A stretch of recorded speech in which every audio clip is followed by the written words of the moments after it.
are aware that besides in person, we're also live streaming, so the event can be accessed more broadly, of course, I'm sure people are aware of that.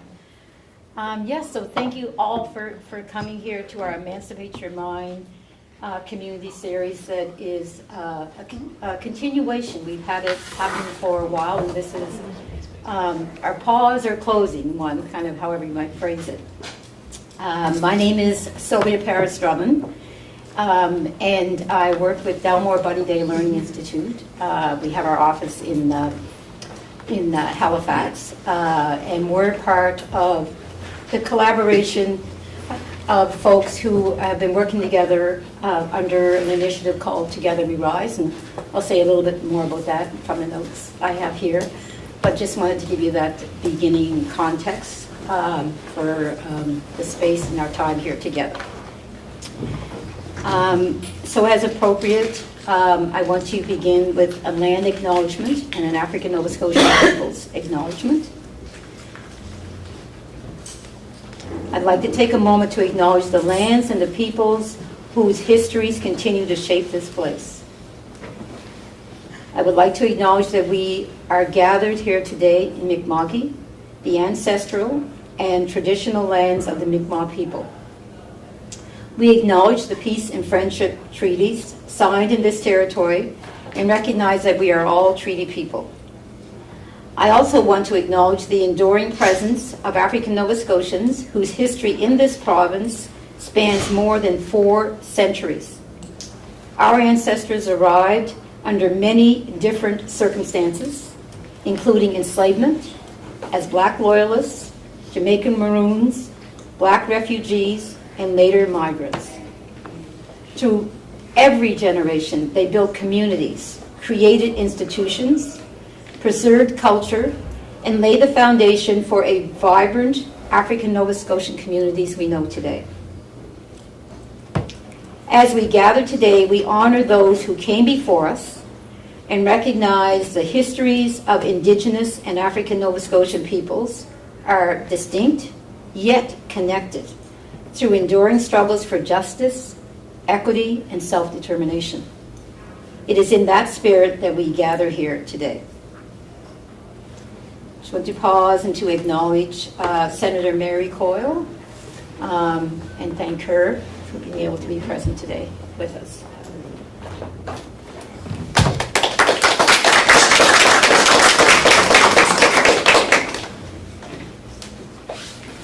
So, thank you for joining us as part of the Delmore Buddy Day Learning Institute Together We Rise, Emancipate Your Mind Community Conversations series. This, leading up to the Emancipation Day, we've held events, and these recent ones, we had one on Sunday as well, our post-Emancipation Day, which is August 1st events. I want to, at this time, also acknowledge and thank Russell Gross, CEO of the Black Cultural Center of Nova Scotia, for joining us this afternoon and live streaming the series.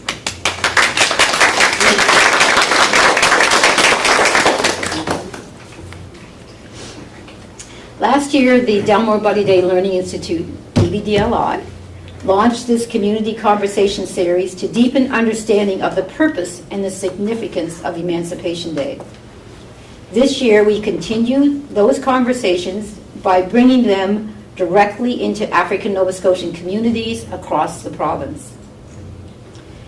This afternoon event marks the final stop in this year's series, and we're grateful you joined us as we bring these conversations to a close.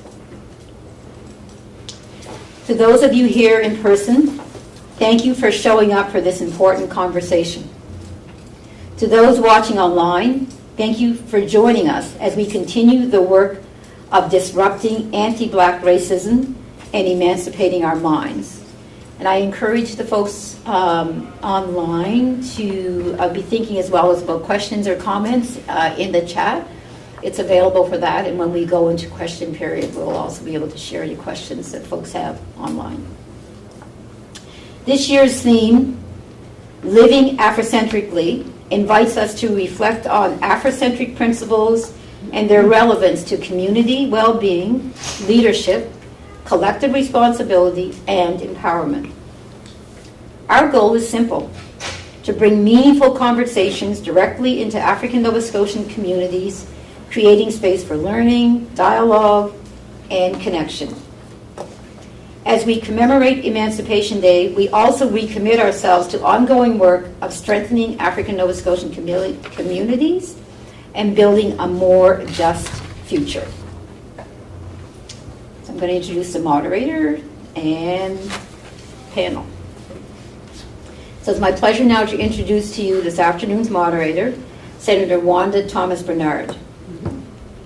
Senator Bernard is a social worker, educator, researcher, and lifelong advocate for social justice. Throughout her distinguished career, she has championed Afrocentric approaches, equity, and community well-being through her work in academia, public policy, and community leadership.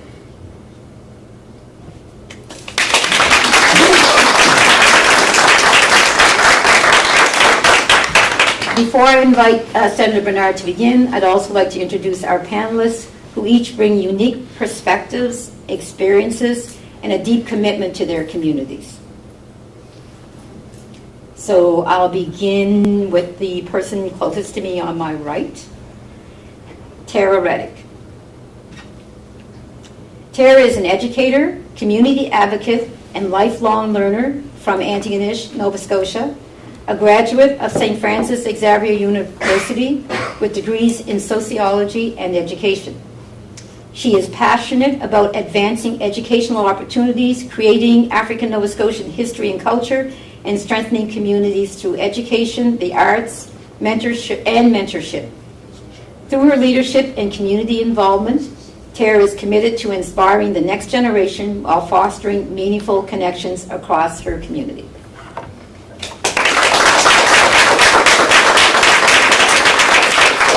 Next to Tara, Dr. Wendy Mackey. Dr. Mackey is an associate professor of culturally relevant pedagogy and leadership at St. Francis Xavier University, and the university's first African Nova Scotian tenured professor.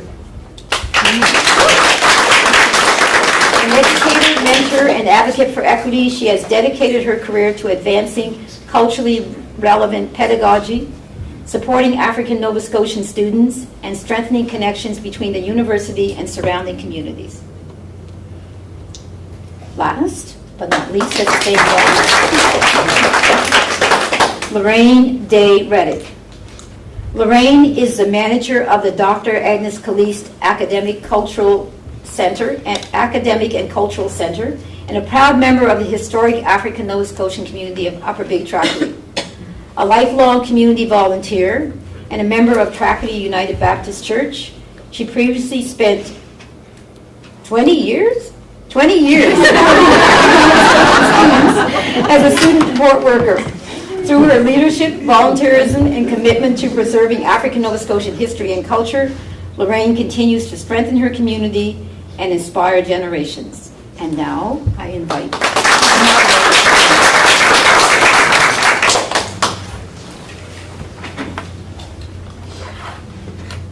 Thank you so much, Sylvia. And of course, I think everyone in the room knows that Sylvia is a daughter of this community and has been so warmly welcomed back home that we've started a bit late.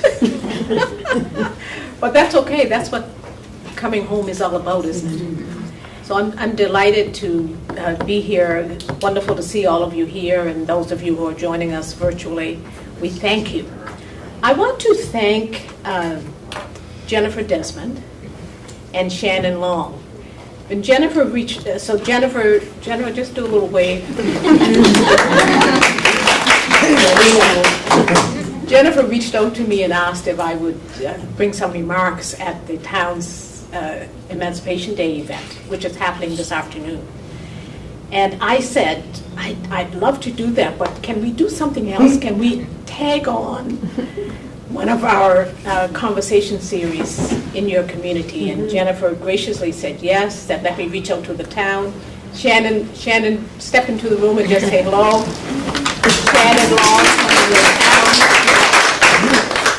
responded, and here we are. So we don't have as long as we normally have, but we're going to have a very engaging conversation.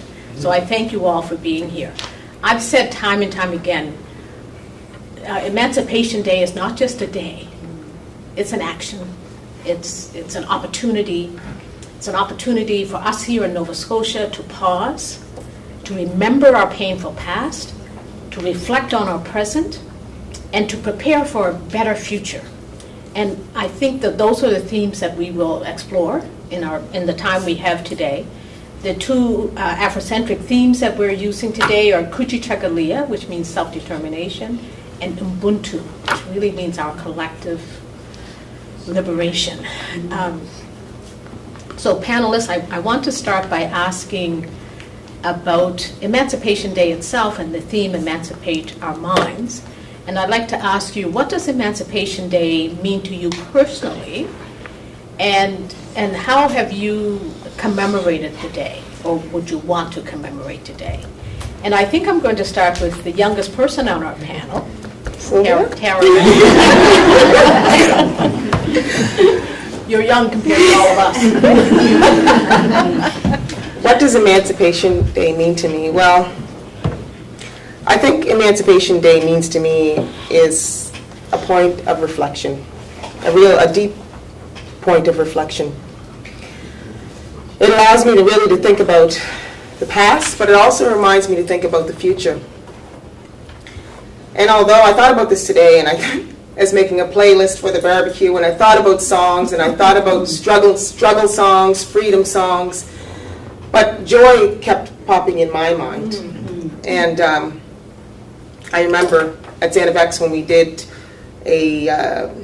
sort of a commemorating of Black joy, Black love, and thinking about those things, and thinking about all the struggle that led up to that joy is what I really think about with emancipation. I know it's a deep time of reflection to think about the struggles, but I think about joy and how to commemorate that. I think the best way, and we're going to be sort of missing some of that today, is about having young people there and asking them what emancipation means to them. What does freedom mean to them?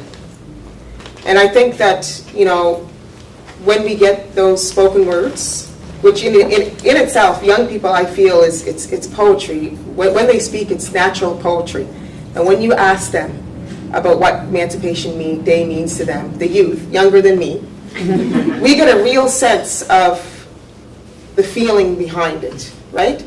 They should be educated. We should be educated on, what the day actually means. Slavery, that we no longer have to live in shackles, and our mind no longer has to live in shackles. But I really believe that the joy is how I feel about this day, how I commemorate this day, and how I would want to be commemorating in an ideal world was that I'd have young people beside me, and young people, and we would get from them their take on what Emancipation Day, and we'd have some spoken word.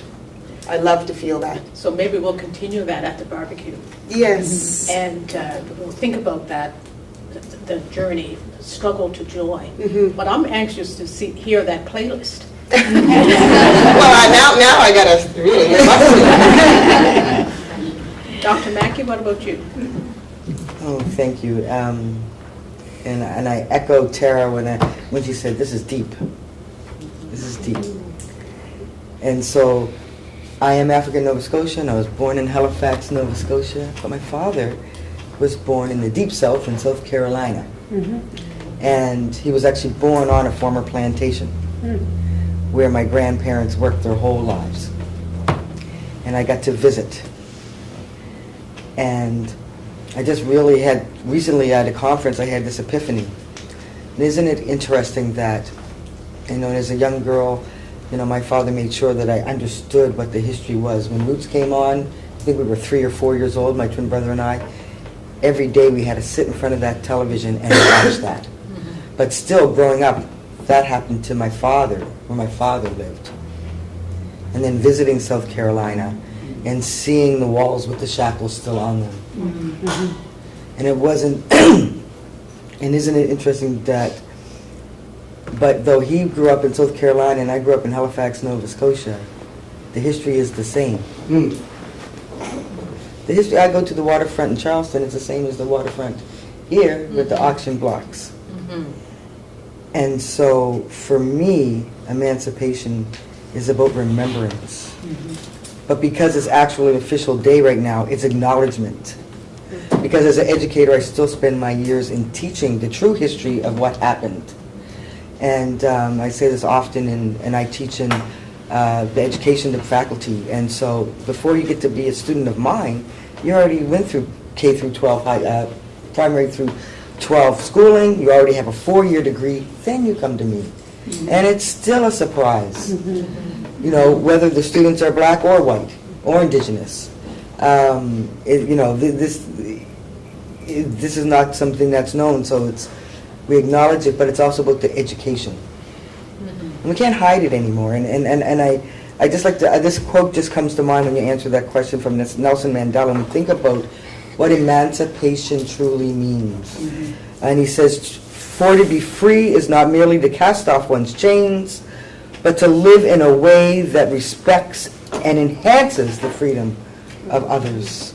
And I think that just the acknowledgement of, even though not everybody in Canada even knows that we still have, that August 1st is Emancipation Day, this gives us an opportunity to really speak about the truth so that we can move forward. And when we think about, in your opening, Sylvia, when we think about Afrocentricity and the African, the philosophy of Ubuntu, I am because we are, and we have to work together or we can't be free. And I think that this opens up the conversation. Thank you so much, Dr. Mackey, and thank you for sharing that personal part of your story, and for reminding us how important it is to not only acknowledge but to educate. And that's one of the part of the vision for even having Emancipation Day officially recognized, so that we tell Canada's full history and no longer teach a partial history. So, Lorraine, how do you answer that first question? Well, I guess as the oldest one. As the elder. Well, it kind of, what you two have said, it kind of embraces what when I think of emancipation. I think when I was growing up, I think Ubuntu was actually happening, but then my ancestors and my people, my family didn't know what they were actually experiencing. Because in my day, you know, it's joy and yet it's sadness, because my parents, they weren't, because of the struggles that they suffered, they didn't really know how to embrace the whole cultural aspect of our race or whatever. And I feel that they were doing this anyway. They had the compassion, they had the love, they had the respect of one another, and they worked together. And I feel the sadness in my heart that they didn't realize how to overcome all these things. And I feel the joy because I have the opportunity that I have people like Dr. Wanda Bernard, my daughter, and Dr. Wendy around, that is promoting all these things, you know, Ubuntu, and how to have that kindness and that compassion of not just our own selves, but for everybody, and how they help the community and how they endured with the suffering without even complaining. So I feel that sadness, how they must have felt, but I still feel the joy that we have faith that the youth are now learning and they're embracing the whole aspect of the principles of Ubuntu, you know, and you know, it's something that we have to learn, and I believe we are because you are, and we really have to embrace that whole aspect to realize that the world can only get better as long as we get better, you know, at promoting. And they were interested in us to be doing better. But when it came to parent-teacher nights and whatnot, they weren't available because they were working. They worried more about putting the clothes on our back and the food on our table. That's the way it was. So I know and at the time he said it's all his fault because he allowed me to get married when I was 18 years old. But I mean, my mom taught me how to bake. My mom taught me how to clean. And I'm so proud of that today. You know, I've taught my children, they obviously, I learned that from you, Mom, because, you know, it's, I don't know, it's common sense that has made me, my determination. I mean, times were rough, times were tough, but I persevered. You know, I mean, I knew I had responsibilities, and I think the self-determination, you can't always, I've heard it so many times in my household, God help those who help themselves. So you have to have that determination that you want to do better, you want to help others, you want to, I mean, like I said, I've been volunteering for a long time, and it's not because, I mean, I don't have any degrees behind me, but I know the degree of love and the degree of friendship and the degree of caring for the youth and make life better as for everybody to live in. So I just think it's your own self-determination that you have to want to establish within yourself that encourage you to do better and without harming anybody else, and you're showing your kindness and you're showing whatever somebody else wants to think you are, but you know in your heart. And I think too, I have to say, my faith has brought me a mighty long way, because without my faith I would not be able to do what I had done.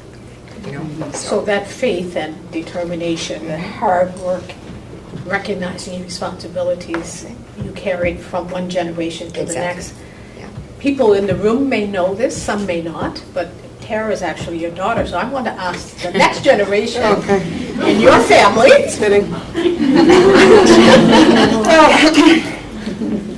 I've been thinking a lot about this today, because I actually have a sort of a family reunion in our own rights going on today with my uncle, a repast for my uncle that's happening, and talking about it's good to work hard.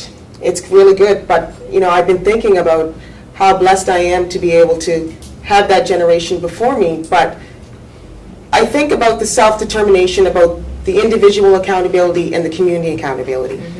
In particular, I've been thinking a lot about this because sometimes, you know, people try to bring up their bootstraps, and we try to have that self-determination, but because of certain generational cycles, it's not as easy for everybody. And so when we're afforded that, and I think about the community workers that are in our community, we just got done doing a camp, literacy camp, in which I taught at. Jennifer Desmond was the coordinator. And I think about, you know, reaching outside that self-determination and having that determination and accountability that goes community-wide, right? I think the two principles are so intertwined, because, you know, we need to have that self-determination, but we also have to have the compassion and the grace to know that there are some things that, there's some resources or things that have not been afforded, that individuals can't get that self-determination. So what do we do, right? So as a person who is the youngest on this panel, but not that young, I think everybody, regardless of our race, goes through a period of time where we're thinking about our self-determination. This principle is so great because it's not just for us, it's for everybody. And so what is the accountability of those that have tapped into self-determination? What is the accountability? And if we are going to help emancipate not only our own minds, but help to emancipate others' minds, or at least guide them in that direction, because, you know, we do our thing until we decide otherwise. We need to understand that we need to look at those individuals in our community that have tapped into self-determination. What is it that gives them the fortitude to really go outside their own self-determination and help others, right? You know, it takes a lot of, it doesn't happen in one day. I think it takes a lot, having mothers such as my mother helped and grandmothers helped, but not everybody's in the same determination, so in that same household. So I'm really, you know, through taking the sociology program, through doing education, through having some experience in the classroom, I think that's where self-determination is something that we definitely, in my own, as a mother, I need to instill in my children and to guide them to get those tools so that they will have self-determination. So in turn, if they have it, they can help the community. It can broaden, just not in our own household, in our own tight families. It can tighten, so it can go outside. So I've been thinking a lot about that lately, and that's what I transitioning into that point where you're equipped, you have those things. Now, how are you going to really, put your best foot forward to help others have that self-determination? So not just thinking about being determined for myself, yes, but how can what I learn, what I'm benefiting from, benefit the wider community that I'm a part of. How does that self-determine? It doesn't stay within. Yes. It blossoms. It goes, and we recognize it by the fruits of our labor in our community, right? We recognize that. We recognize collective it. labor. Yes. Yes. Yeah. Thank you. Dr. Mackey, what are your thoughts on that whole question around what we can learn about self-determination from our ancestors? Absolutely. And I think truly, in an Afrocentric way, we need to go back. We really need to go back and look at what our ancestors, we're here, as you said, because we stand on the shoulders of our ancestors. And I work with young people. And for our ancestors, and they got to where they were only because they could count on each other. They could not go outside their community to get anything, right? They needed to count on each other and know, and through their belief in spirituality, know that they can make a difference. And we're here today to say, yes, you made a difference. And we think about self-determination, and especially in our young folks, I like this quote by Frederick Douglass where he said, "I prayed for freedom for 20 years, but received no answer until I prayed with my legs." I prayed with my legs. So Frederick Douglass had to do for himself. And I find as a community, when we're building up our communities, our young people have to know the answer is not outside of us. And unfortunately, when we think about the detrimental effects of oppression and systemic racism that are inherited, embedded, are the foundation of our very institutions, including the walls we sit in today as the town council chambers where the decisions are being made, and we think in the past.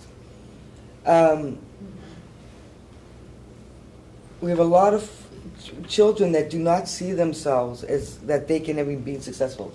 They don't see themselves in the professions that they want to see them in.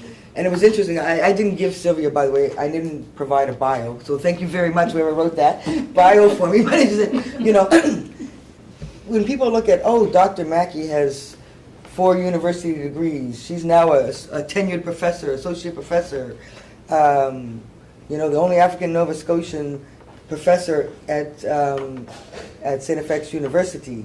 Nobody handed that to me.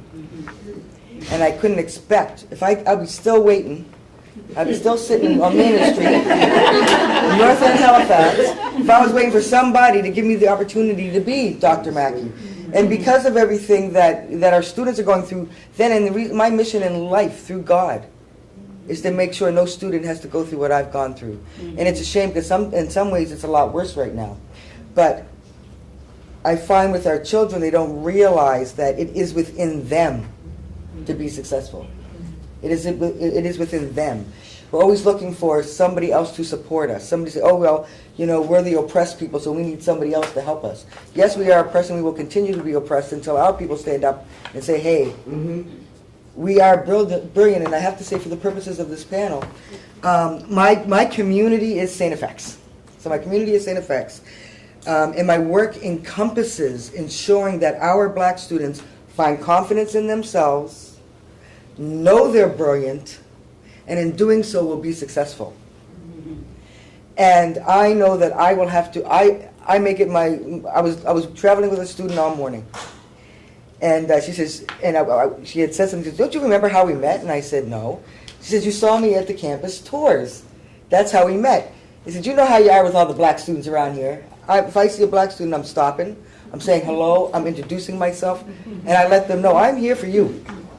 I am here for you and I will do whatever I can. I will reach out and grab you. But we're always thinking, and I think of somebody in the room right now who I'm so proud of, that just finished her master's degree, but for a long time would not go to university. Many years, didn't to do a master's degree because she didn't think she was worthy or didn't think that she could. She watched everybody else get masters and make more money than her, and she was the one working 24/7 for children in the schools. And I just say congratulations, Jennifer Desmond. I don't know how many conversations I had with Jennifer. They say you need to get your master's degree, and finally she did. And I told you would be successful. And you believe in yourself, right? And I've had the pleasure now of teaching your daughter, who just graduated from and your sister, who just graduated from. But I find that as communities now, we're always looking outward for somebody to help us. When we think about our ancestors, who did they have? We have to know that as a people, we are brilliant. As a people, there is nothing that can stop us. The help is only going to come from God and each other. And if our ancestors didn't prove that with everything that's going on, and even our secret history in Canada, where slaves were sold, people were enslaved and sold on the Halifax waterfront. That going to school, I was looked at as a little dumb black girl so much that that's how I grew up, feeling like I was a little dumb black girl. I joke, and I'm so proud of you, Jennifer, but I was a person who never thought I could get my master's degree either. And then I went back and I just kept on going, and you're going to keep on going too. You don't know that yet, but you're not stopping yet. And right, but I find when we look at the young folks, like, we have to instill in them. We have to instill in them what we do. And how do we support people across those generations? Well, we start with what our ancestors did. But as a teacher, in my mind, my body, in my soul, it is my responsibility to draw upon the wisdom of my ancestors, my elders, those who have done the work before me and those who will continue to do the work, and make sure the young people see them. One of the issues is our people in our communities now don't see each other. We don't even see the successes of what each other can do. How many times do we get together to show our young people what we can do? And so, and I take that responsibility as my personal mission, no matter where I work or no matter what my title is. I've had many titles in my life: teacher, vice principal, principal, supervisor of schools, whatever that title is, professor.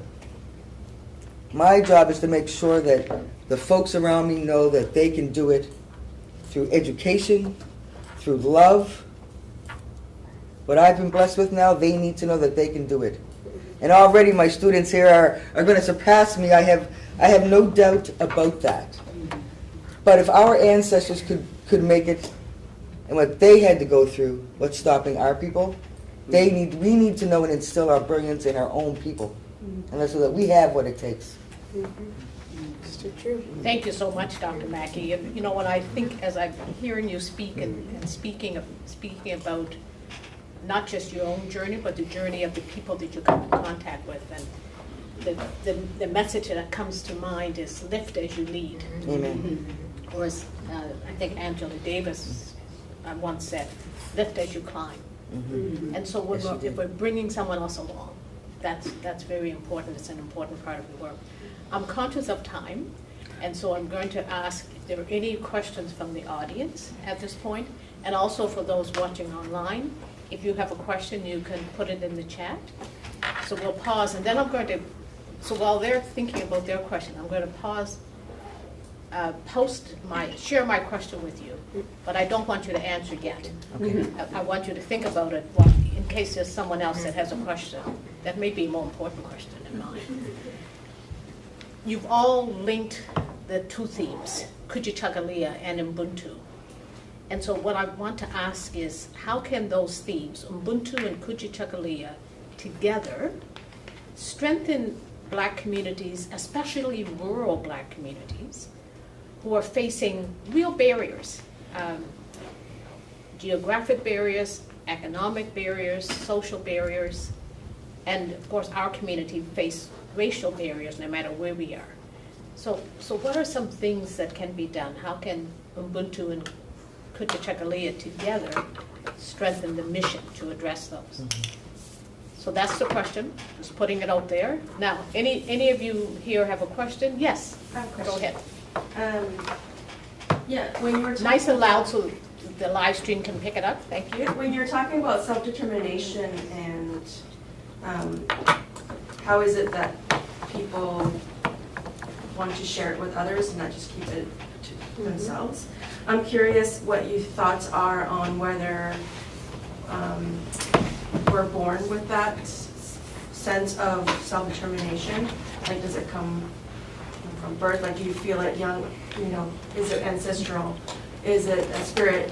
Or is it something that is taught? Like, I think it can be taught in either way, but I'm just thinking, where do you think it's coming from? I will be quick. Does that make sense? Yeah, it does. It makes a lot of Really good sense. question. It makes a lot of sense because as a mom to twin boys who are 9, twin boy energy, a 12-year-old and a 26-year-old who's gone through university, and as I reflect on my own education, I really do believe that, and I've been thinking about this, about when it comes to self-determination, has a lot to do with confidence and different things, like when you're raising your children, and I feel that they have those things, but it slowly gets chipped away, right? And as a mom who homeschooled their children last year, okay, I've been thinking a lot about their own meaning of what self-determination is, okay? And I guess to answer your question, I really do feel like it's all positive until we start to sort of slowly in different systems and different ways, even our own. We don't know what we don't know. When you talk about the generational cycles, we could do that as parents, chip away at that self-determination that they have, that autonomy to be able to make those decisions. You know, my daughter's 12 years old, and she believes that she can work in a storefront. That's a small thing. Growing up in Antigonish, I was hard pressed to have anybody wait on me. There was no black people working in the storefronts. Imagine how my mom felt and my grandmother felt.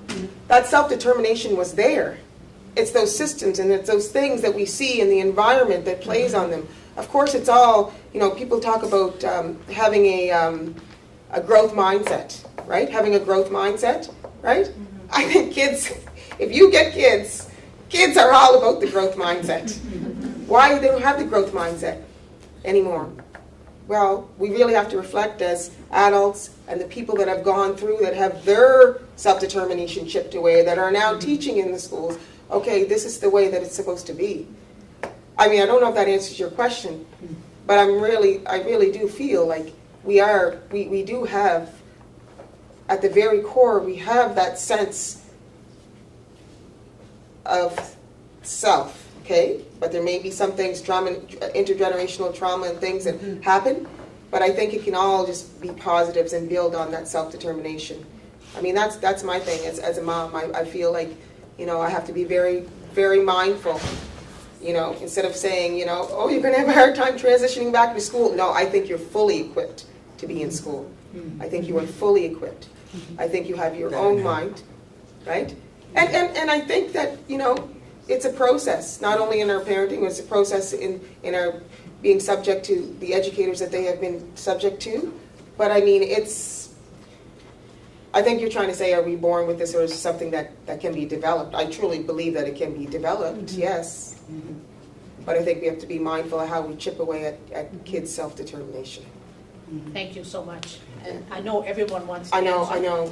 But I'm not going to let you. I took too long. She could probably have a more No. better answer than me. No, it was a great answer. It was a great and answer, a great what I was going to question. say. And we can continue some of the conversation over the barbecue. Yeah. I have 3 more questions that are online, so I'll ask one, and we'll just, for each question, we'll just have one panelist respond, in the interest of time. So let's start with this first one. How should we honor the courage of our ancestors without reducing Black history to suffering alone? Powerful question. Who'd like to take that one on? Dr. Mackey? The elder has spoken. Okay. How do we honor the courage of our ancestors without Without reducing. reducing it to suffering alone? For me, that's a very easy question. Because if you think that African history is just about suffering, then you started in the wrong place. And so, when we think about the word courage, where does suffering come from if we think about the word courage? Because when I think about the word courage, I think about love and determination and fearlessness. But isn't it interesting that when we think about black people, people of African descent, that our thinking automatically goes towards suffering?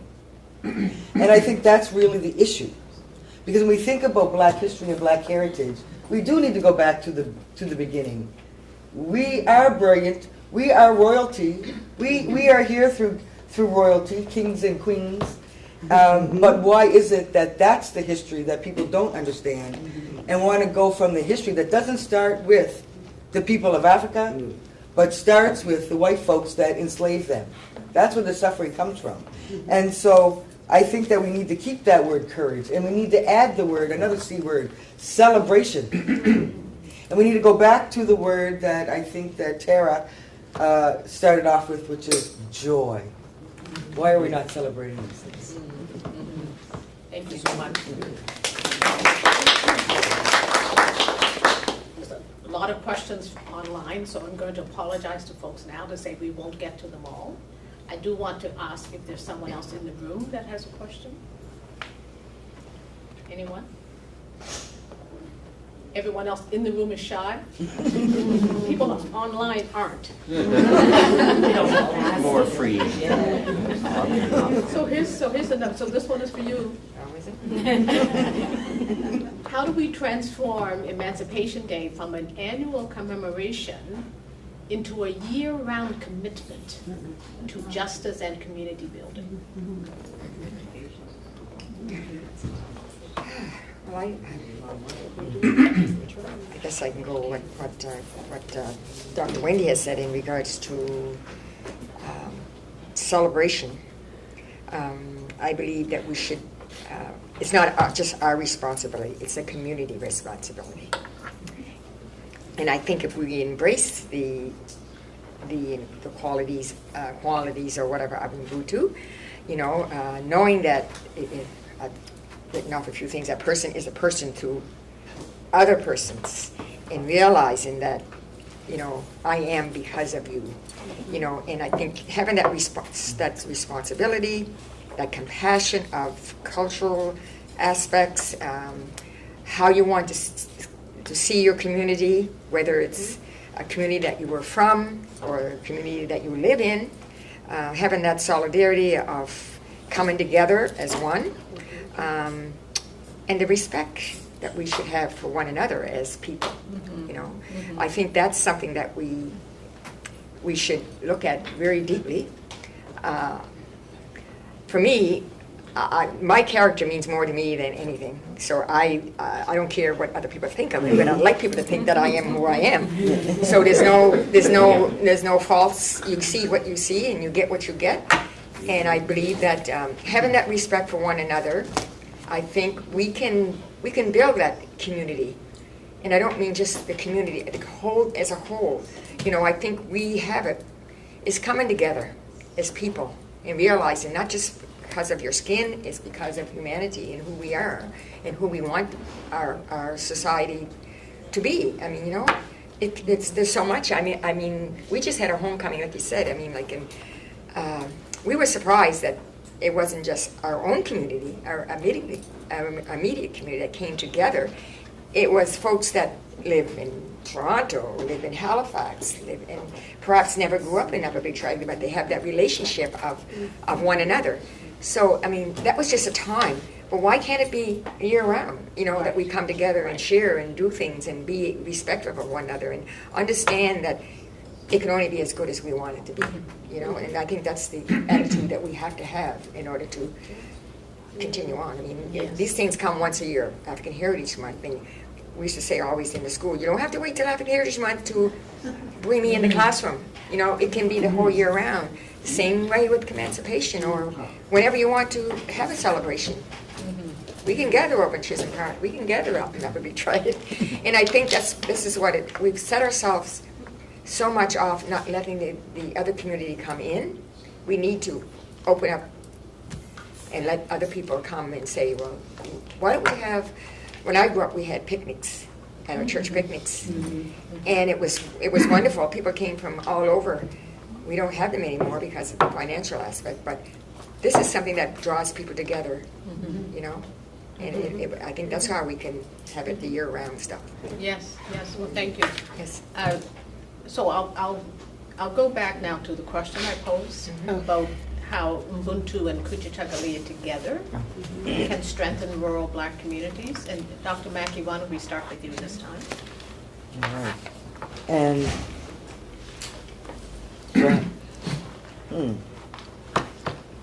and self-determination, as we spoke, and you did speak so eloquently on that. It's a nature versus nurture question, I think, that you answered for everybody. I think we're all born with greatness. But when that greatness is slowly chipped away every day you leave your hosts and your parents and people that look like you, you know? We don't speak about it in the Canadian side, but they say in the United States side of things, you know, we have to teach our Black children, especially our Black boys, how to act out in public and what to do if they get stopped by the police. So it's what society does and chips you down, and when you don't see yourself. And so not only do we have to instill in our children a sense of pride, confidence, love, but when we truly go back to Ubuntu, Ubuntu is not just about, and Afrocentricity is not just about Black people. Ubuntu is about worldview. And we look at the world today, I see a lot of evil going on.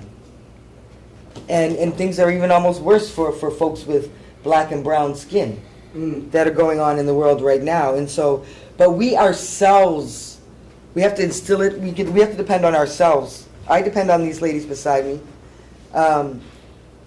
We have to instill that in ourselves. But then we need to think about, so as a community of people, and again, my community is a little bit different, but for now, for the purpose of this panel, I consider my community St. FX. I will be unapologetic about the fact I am there for each and every student, and all of my students will tell you that.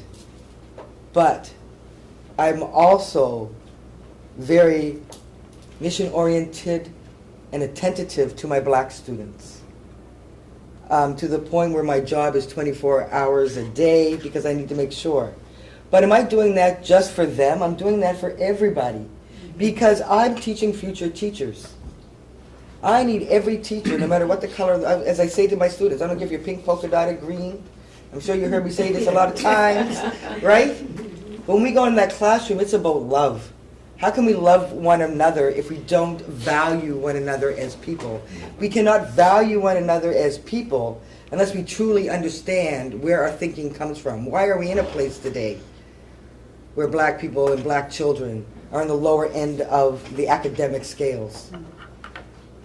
Teachers aren't doing that consciously, so we need to educate. We need to educate. And so when we think about Kujichagulia's self-determination, I need to have confidence in myself.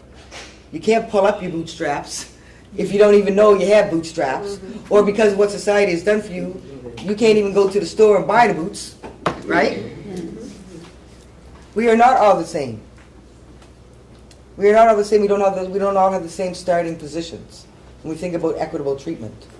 So as a community, we have to believe in ourselves. We have to build ourselves up. We have to uphold our people, our history. And as a people, as African Nova Scotians, we are quite distinct in that. And we need to be proud about that. And we need to make sure that everybody else is educated to know that. And so that we can work together. Because I think that if we're always separated, if we're always on that Eurocentric hierarchy, you know, always fighting to be who's on the top versus coming from that perspective of love, which is what truly Afrocentricity teaches us. Come together as love and as one people. then we won't get there. And so I think that you can't have one without the other. Bell Folks talks about love as an action. And that's what I was hearing as I was listening to you, Dr. Mackey. Thank you. Let's go to Tara next. Okay, well, let's see how I can add to that. Well, I think, to blend both self-determination and Ubuntu, I think we really need to listen to our elders. We need to listen to the people that are in the communities. And we just can't go off of, there's the statistics, right? The statistics, what they say about black communities and all of those things, because there's so much more than statistics. Because if you take a little community, such as, I grew up in Antigonish, but my roots are in Upper Big Tragedy. This is a red line community, right? If you look at the statistics and you look at, the educational level and the population there, then that's not a true sort of representation of what the richness of the community, right? And so I feel that, for the rural communities, there's so much more than, as I say, if you want to go fast, go alone. If you want to go far, right, you need to go with others, right? And so I think that the richness of the community, we need to feel that it's the individuals that are in there, it's the self-determination, but it's also the people that are in the community. And there's so much more than what we see and what we see that are in the books, right? And so for me, it's really about having my children feel that to dream big, really, to dream really big. The self-determination part, is to honor your elders, talk about Ubuntu, we need to honor our elders, but there's none of this picking between honoring yourself, like choosing between that and dreaming really big, right? I need to dream bigger, I need to dream bigger. I know where I come from, and but I really feel like for the rural communities, it is about thinking about the complexities, not just about the numbers, not just about the statistics, not of all of those things, because there's so much more in the communities. If we went off the statistics that are in the book, we might not have all of the, there's such richness programming going on in Upper Big Tragedy, in Antigonish, right? And you think about that, it's not just about the communities surviving, it's about these communities thriving, right? It's about my community thriving, right? And it's so much about, we don't want to see the community die. We get that with the churches, there's so many people going, this church needs to close and that needs to close. Well, it's based on the numbers and the people that are there. But if you really take the time and understand history and know, because we are, if you really look at that and the whole, I think, universality of that, you will get into looking at a rural community is way more than just what it says on paper. And so I truly believe that for my kids, they need to understand that. They need to know that it doesn't come down between honoring yourself and dreaming big and going somewhere else. Yes, that may be a possibility for outward migration to find jobs and all of those things. But I think the real richness of our community is more than it's even more than what's in the books. I know things, I'm a storyteller, and I love to make sure that conversations and stories are down on paper, and if I can bring them alive, that's even better. But I feel like, as Mom was saying about opening that community and really understanding, if you really knew the richness that's happening. I mean, there's something going on a couple days after this. This is a program that's happening in Upper Big Tragedy in a little community center that's happening, that's bringing people together and talking about real things, about rise, how to make women rise, and what are some of the things that we need, what are the resources that we need to be our best selves, right? So I really feel like that brings the two together. Great example. Thank you so much. Yeah. And the theme that I was hearing as I was listening to you is the whole notion of collective responsibility. Yes. And the fact that whenever we see statistics or whenever we read a story, there are humans behind those. There's always humans behind the numbers, but we tend to lose sight of that. So thanks for that reminder. We'll have the last word on this one to you. Lorraine. Okay, thanks. I listened to Tara and I listened to Dr. Wendy here. And like I said, when I grew up, confidence wasn't instilled in me. I went to school, I didn't have the guidance counselors that believed in me. But I still think that my parents knew what they were doing in regards to sharing and loving, and it's labeled here as Ubuntu. I have an experience. I did have an experience. I've been on a lot of boards, I gotta say, and I've been one of the boards that I'm on is the Black Cultural Center of Dartmouth, and that's one of the things that I always preach about, because Metro thinks about Metro. They don't think about us out in the outlines. Sometimes. Yeah, well, sometimes. And it's not only the Black Culture Center, but it's other boards that I've been on. They really don't know our community. It's getting out and knowing our community and knowing the people in the community and what they want and how they see the community they want them to be. But what I want to talk about in regards to self-determination and Ubuntu, when I was taking a course at NSCC, I never really had the true experience of, because I did graduate from NSC previously with computer and whatnot, but I wasn't really, when I started my job as a student support worker, they had taken us up to Halifax and they wanted us, and Dr. Wanda Bernard was one of my my instructors, but we were going to do our early education, childhood education stuff.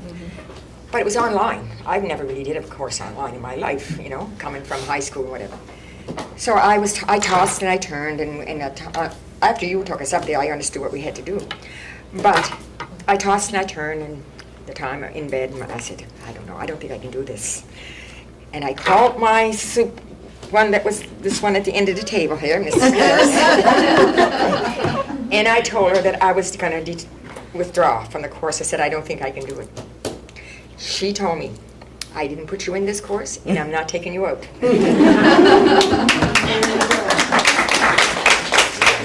So that was my self-determination. I said, well, I have to figure this out. That's true Ubuntu.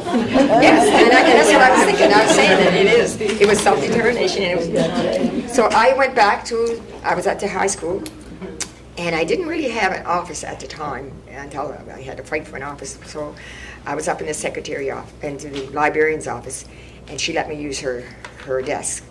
And then when I got my office, I would stay there till 5 o'clock or later to do my work that I had to do. It was all, she was my proctor, but she didn't even come down to let me know what time. But I got through it, and I graduated from early child education. So I think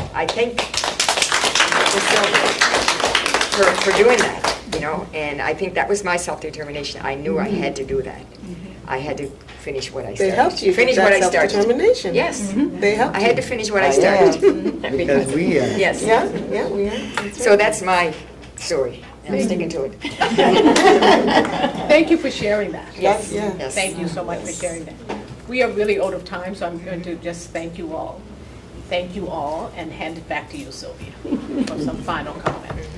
Yes.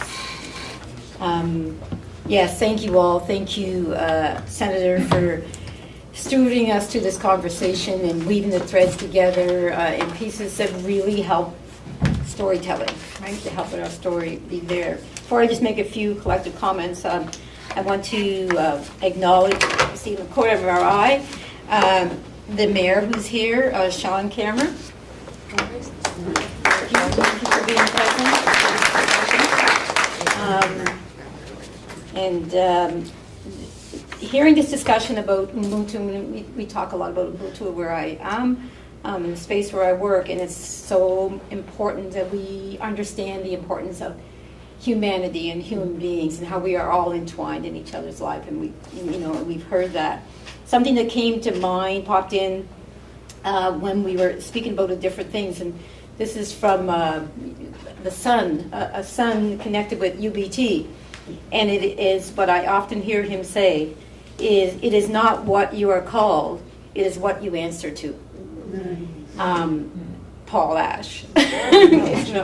And so that came to my mind because I'm thinking, like, the importance of the education, right? So when we know ourselves, we've heard, when we know our strength, we can hold our determination, and our memories are shaped differently. We're remembering about who we are and our origins, not, something in our journey of life that has been put on us. So in this idea, well, it also felt about family, right? And connections and kinship families we talk about in community. So appreciation to everyone for showing us the spaces about where, I'll say it this way, kind of concrete knowledge and education is important and has a place. So that requires systems to change and structures to be more responsive, and it also is an opportunity for us in our conversation with each other to be supportive. And also there's I think a thing that we can hold, which to me kind of, I feel in the phrase that I heard from Paul, shared from Paul, is that we can know inside ourselves that we have opportunity, we have greatness, we have potential. And so rather than, what I'm hearing is rather than starting with a wondering about that, start with the assumption that it exists. Amen. It is in us and that we can do it, and it's just a matter of when. So thank you all very much for your time and for your attention.